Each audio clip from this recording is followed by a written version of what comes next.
So we are going to be talking all things assemblies this afternoon. And I know that sometimes when we talk about assemblies, we're just doing a lot of sharing about ideas. And before we get into some of the ideas surrounding assemblies, I wanted to give you guys some of the foundational pieces to establish assemblies, if that's not a common practice within your buildings at this point.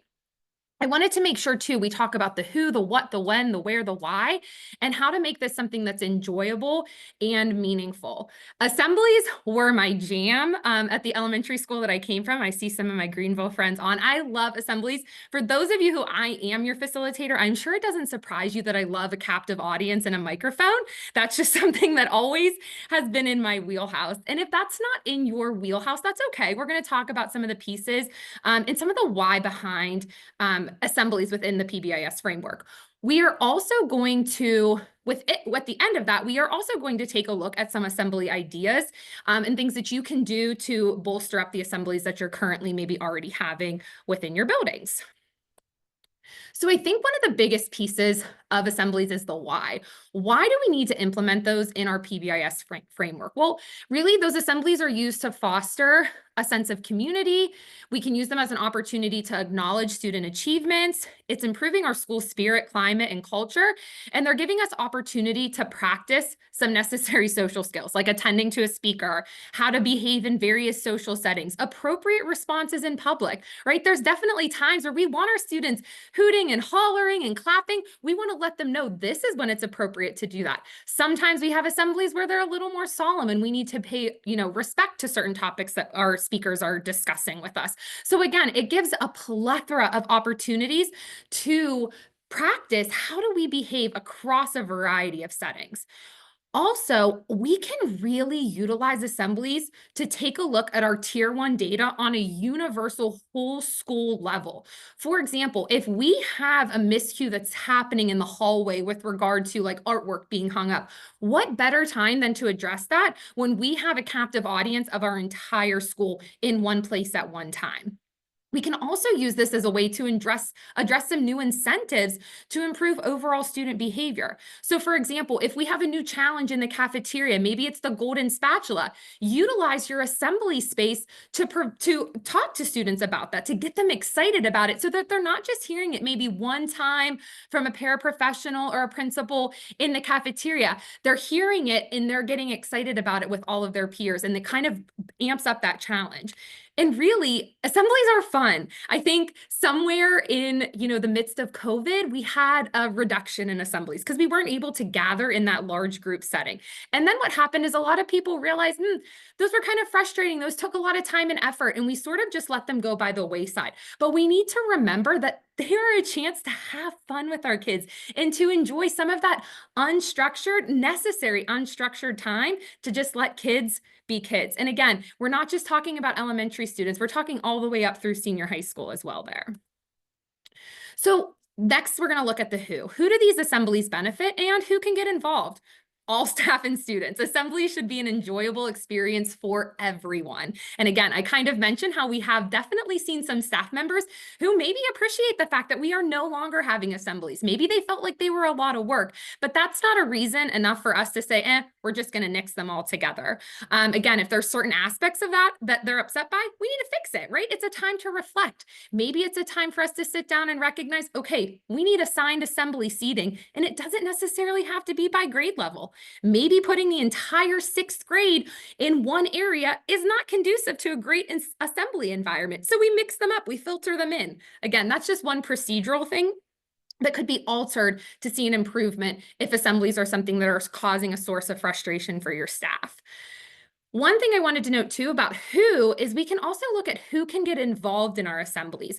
We can involve our students by pooling assembly participants from our leftover bingo board tickets. If we're utilizing a Principals 200 board or a bingo board in any fashion, or we have our universal tier 1 tickets and we have those and we're like, okay, what do we do with them after we clear the board? Some schools put them all into a bucket and maybe use them as like a raffle system, but this could be a way to get students involved with the assembly and to let them know that, hey, we might be doing something fun and we're going to be pooling 10 student tickets from our bingo board winners.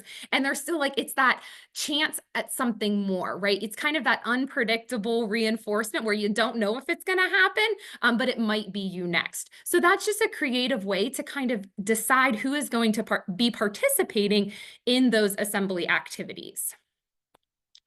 The where. This one, again, we're not going to spend a ton of time talking about where we can host our assemblies, but we might need to get a little creative with our assembly spaces. In traditional assemblies, we look at the gym, the cafeteria, the auditorium, maybe an LGI space. But when necessary, maybe we host them virtually. And again, we kind of saw an influx in this happening during the pandemic when everything was virtual, our lives were virtual, and we really weren't wanting students to gather in any large capacity. But really, if that's something that your school needs to just start there, you're not hosting any assemblies, and you're like, hey, we can commit to doing a virtual assembly where students, you're eliminating the transition to a large group space like the cafeteria or the gym, but you are still including everybody. Everybody's tuned in at one time, participating in that, virtual space. Or outside would be an option too. Again, get a little bit creative with your assembly space if that's a constraint that you're facing, or you just want to switch things up. So again, utilize some creativity in the where. We're going to spend some time talking about the when, because a lot of times what we're seeing with school assemblies is that we have set ones that happen every year without question. According to the TFI, which is our tiered fidelity inventory, which is kind of like if we think about when our students in the state of Pennsylvania are taking the PSSAs or the PASA, the TFI is kind of like our test. And you hear our facilitators say all the time, we're not teaching to the test, right? We know best instruction exceeds way beyond what we could ever cover for the PSSAs. However, with the TFI, it's still like a guiding force for us. But again, we want to go beyond what the TFI says. If we were just teaching to that TFI, our schools wouldn't really be those engaging environments that we want to create for our students. But according to the TFI, an assembly is not even a required component as long as your students are receiving direct instruction on the behavior matrix. So as long as you're starting your school year where you're taking students around to stations or using videos to teach those contextual skills that are in our matrix, for example, what's expected in the hallway as it relates to your 3 to 5 positively stated expectations. Now, our recommendation from our Pennsylvania PBIS network is at least a biannual beginning of the year and maybe end of the school year assembly. With that, you're kicking off PBIS. So the students aren't just seeing, we go around to the stations, we have these expectations. We want to tie in that reinforcement in a school-wide assembly. Again, that is just a recommendation that when we come to do the TFI or even the benchmark of quality, the BOQ, we might be asking you about your kickoff assembly. We're not using that information to score or rate your TFI. We're kind of just using that to gather a pulse and a climate of your school culture. So again, that recommendation is 2 assemblies a year. Now, our expert recommendation, coming from teachers who are previously in the field, previously in these PBIS team member roles, is at least quarterly. Think about maybe the start and the end of the year. So again, starting the year, kicking it off, ending the year with a bang, and then maybe weaving 2 more in, maybe the end of a grading period, around a natural school break, a holiday. Maybe it's something that you want to do to kick off state testing. You want to give some reminders and get the kids excited. Again, that's just our expert recommendation. So that would be 4 assemblies a school year. Now, the monthly assembly model is the top tier. When we see schools that are hosting a monthly assembly, we feel really confident that their school climate and school culture is really conducive to their PBIS framework.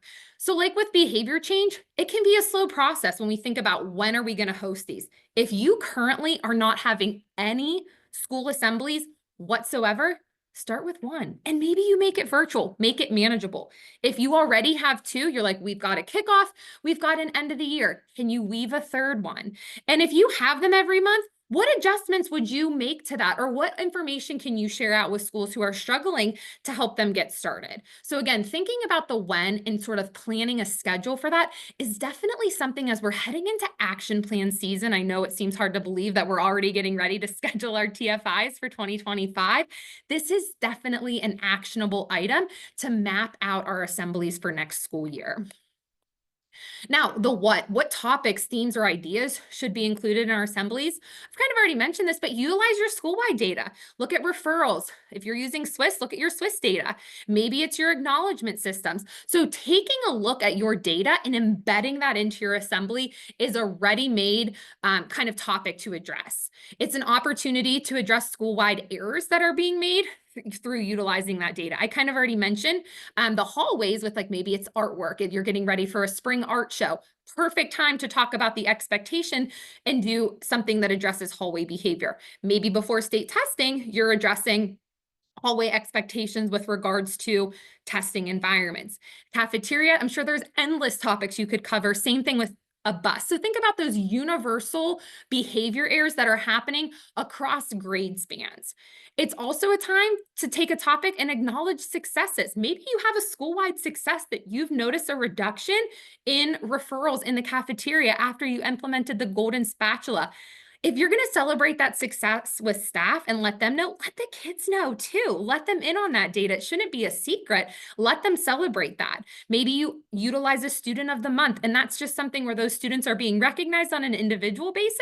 Maybe embed that into your assembly so there's a little bit more of a universal recognition for them. Again, it's also a chance to just look at school events, any holiday celebration, national holidays and events. I put them in there again. Red Ribbon Week, that's a hard one to say. World Kindness Day, again, those are just some that came to mind, but utilizing kind of that national holiday calendar could also be a way that you find some ready-made topics to address in your assemblies. Now, the how. This is definitely a hard one to spend, in the next 10 minutes kind of wrapping up. But I think one of the best things you can do is create an assembly agenda to follow. Work with your PTO, your business manager to establish any funding and decide how those funds will be dispersed throughout the year. And if you're like, Caitlin, our budget is zero, don't worry, we got you. That's okay. If you do have a budget, be mindful though of how you're going to spend that on your assemblies throughout the school year. Because again, even something simple, we're going to talk about some minute to win it games, that doesn't have a budget of zero. Getting those supplies, it might be an investment because you can utilize some of them for years to come, but there is a cost with some of those. Again, looking at maybe having that kickoff assembly, starting the year off on the right foot, end of the year going out with a bang. Another one that's really big is establish teacher participation. Maybe you send out a Google form, some type of survey, ask for an email response, and really give them an opportunity. Do you want to help be a part of our planning and preparation of our assembly? They might have no seat at the table on the core tier 1 team, but you might have somebody in the building who would be a great MC or host. Involve them in that process. Even though they're not involved maybe with your tier 1 core team, they absolutely can have a role on your kind of assembly squad. Maybe some people are just up for being called on stage. And I always say one that's a non-negotiable participation is crowd control. So kind of allude to the fact that all staff are participating in assemblies in one way. You're either going to help us plan and prepare for it, you're going to be called on stage, or you are doing crowd control and you have a role to not just sit back, relax, and kind of hang out with your teacher besties. There's something for everybody to do when it comes to an assembly. Linked here in the slide, which again will be shared on the Padlet, I have a sample PBIS agenda for you guys to look at. But just so you know, oops, it's forcing a copy. That's what I had it do.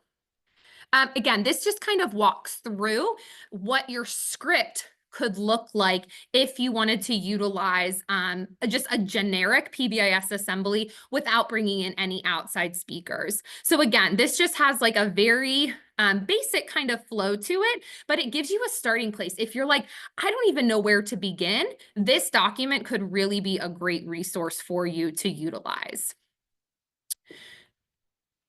So some tips and tricks when it comes to assemblies. Again, like I said, if you're just hopping on the call, I mentioned that I was not afraid of a microphone at my school building. So I love to be a part of the assembly team. Even before being on the core tier 1 team, I loved when I was able to be utilized in any capacity during our school-wide assemblies. Somewhere out there, there is a picture of me in the newspaper.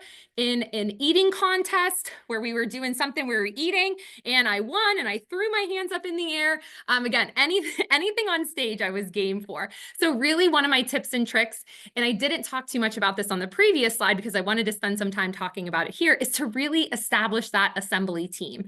Making sure that you think outside the box of who would be a great MC or host for our assemblies, someone who's not afraid of a microphone, but also knows how to keep things moving. You want somebody up there who's able to kind of pivot when they need to, but they're able to keep the flow of the event moving and grooving. Pulling those leftover tickets for participation. Here's a little tip and trick with that. So if you're like, oh, that's definitely something I want to utilize. I want to get that bin of tickets and I want to pull students up to do an activity.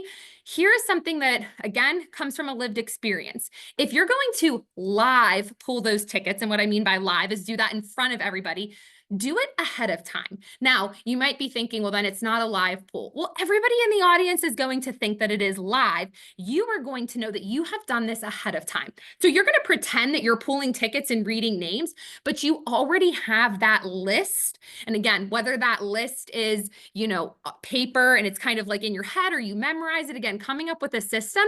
And here's why I recommend not live pulling the tickets. One, that way, again, sometimes with students in their names being mispronounced, that's like a trivial issue. I wouldn't let that be the reason that I didn't live pull was for a mispronunciation of a name.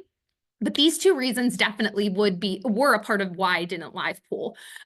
It's going to ensure that your participants are eligible. And what I mean by eligible is that, we all are, live in the land of that students should not be held to their crimes of yesterday, meaning everyone gets a clean slate. However, if you have a student who maybe earned a ticket in September, great, I love that for them.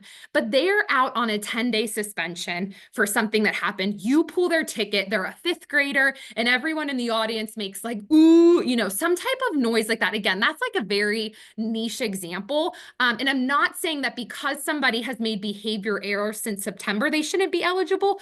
But I hope that you guys understand really what I mean by that there might be a situation that really warrants a student not being eligible to participate in an assembly. And again, that's just one that's coming to mind with something like a suspension.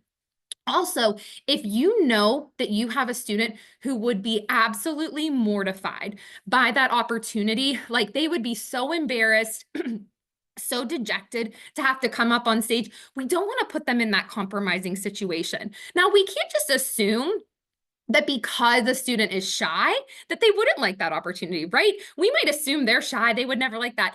We want to ask, though, if there's even a thought in your brain that a student might not appreciate that, you want to ask and not just assume that because, again, they seem a little bit more reserved, because some of our students come out of their shell in those moments. It's really fun to see them shine in those experiences. So again, just some tips that I, from that live pool that I would really recommend if you are going to utilize that. And create an emergency assembly agenda.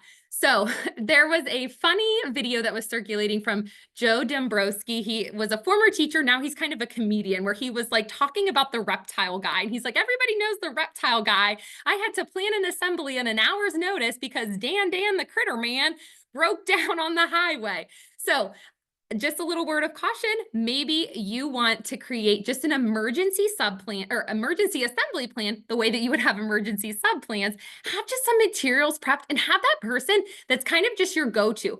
If all else fails, you can send so-and-so up in front of the students. We can throw together a skit with our 6th grade student leaders. We can have teachers playing these minute to win it games, and this will be all fine. Some schools would just be like, we're just going to cancel and wait for Dan, the critter man, to get his flat tire fixed, and we'll host this later. Other people really, they're operating maybe on a different schedule. So like, we kind of need to host this assembly. Having that emergency assembly agenda or plan, again, just kind of alleviates that stress and that last minute scrambling.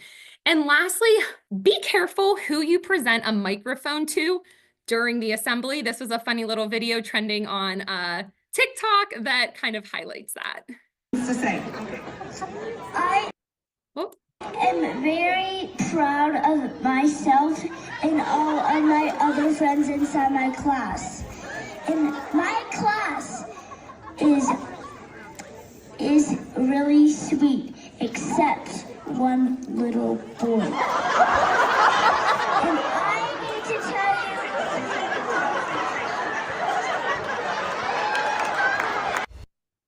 you. Love it. Love her energy. But again, just be careful of who you kind of give a microphone to in those moments and recognize that sometimes kids say the darndest things. Some common myths and misconceptions with assemblies is that teachers don't enjoy them. Oftentimes, teachers just feel frustrated managing the problem behavior that escalates during the assemblies. Really, all that does is highlight the need to practice, practice, practice. We can't say that assemblies are too hard and just give up on them. We need to increase opportunities to practice that. Maybe it's that our first assembly of the year is only 10 minutes long, right? We're just practicing that transition, attending to a speaker, and it can not exceed 10 minutes. Maybe we build that up to the end of the year where we're hosting an hour-long assembly where we have a guest speaker and we know our students are prepared for that. We don't have a budget for assemblies. We hear that so often, and we hear you, we get that. But some of the most enjoyable and engaging assemblies can be hosted with a budget of $0. Even the Minute to Win It games might not require any money. You might be able to gather and collect household items from your teachers. It does involve some prep and some work and staff who are willing to actively participate. So always finding a way to recognize the staff members who have done that planning is important. Assemblies are boring and uninteresting for our students. I know I had assemblies in high school where we had to sit and listen to a man who had the most soothing voice talk about his African safari and his journeys across Europe, and it was lulling me to sleep. Yeah, it was boring, right? We don't want that experience for our students. We want to get personal testimonies about assemblies that we've hosted in other buildings that have really sparked engagement, built up our climate and our culture. So just really quickly, some assembly ideas. I'm not going to spend a ton of time talking about these, but what I do want to say is that the ideas that are in here are ones that I have either personally worked with this person in some capacity, being a participant in the audience when they presented, or I have a school district that I could send you to. I did not want to provide you with a list of assemblies that I personally have not experienced because, again, that's something, if you're spending money and hiring somebody to come in, you want to make sure that they are good, right? So having that lived experience is super important, and not just going to Google and finding the cheapest person to come in your building. So again, there is a laundry list of people, I'm sure, in this area. I've just included a couple that I'm familiar with. So Gym Basketball Jones, and these are all linked with some descriptions, some prep work, and price. Omega Man, Go Green BMX, Keith, guys, I told you, a reptile guy. Every school has a reptile guy. This was a reptile guy that came to the elementary school I used to work at, Keith Geiser.